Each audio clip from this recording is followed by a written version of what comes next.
Hi, I'm Deb Miller, founder and CEO of Love This Buyer. I'm here to talk with you about buyer browsing. Did you know that each of us has a digital footprint left from years of social media usage and internet reliance? Even those of us that don't subscribe to social media accounts still have one.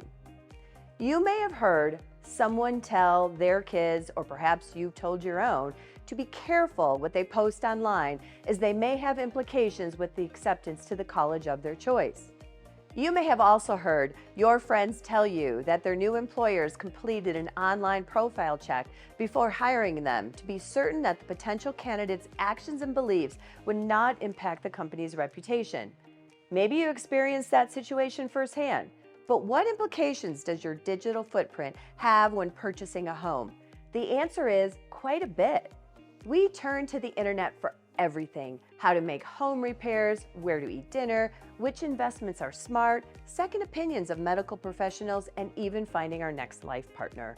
So it would only seem natural that sellers would turn to the internet when they are selling a home. There is an access to an incredible amount of useful information to help a home seller in any market. Sellers can search tools that provide an estimated value of their home, finding the right realtor, and even remodeling and staging tips to prepare their home for sale. So it would only be natural for sellers to turn to the internet when checking out who they just received an offer from. Selling a home is typically a very taxing and emotional process. Sellers want to be sure that whoever is inheriting their home will cherish and take care of it the same way they did. It's understandable for sellers to think of the sale as more than just an exchange of money and a big stack of paperwork. It's a sentimental handing down of an important part of their lives. How does this sentimentality impact sellers as they evaluate an offer and determine how to proceed with negotiations? For starters, it means that there is a focus not only on looking at the terms of the offer, but who it is coming from. Most sellers tell us they are mainly focused on the terms of the offer, but whether curiosity gets the best of them or there's a desire to sell the property to a certain type of buyer, sellers are turning to the internet to see who the buyer is. This trend has been around for years, but became more spotlighted during our heated real estate market. We are all guilty of searching people online at some point. You meet a new coworker, acquaintance, or potential romantic partner and immediately put their name in an online search and try to figure out exactly who they are. A quick Facebook or LinkedIn search can quickly reveal a lot about a person's job, where they live, marital status, kids, social views, political preferences, and more.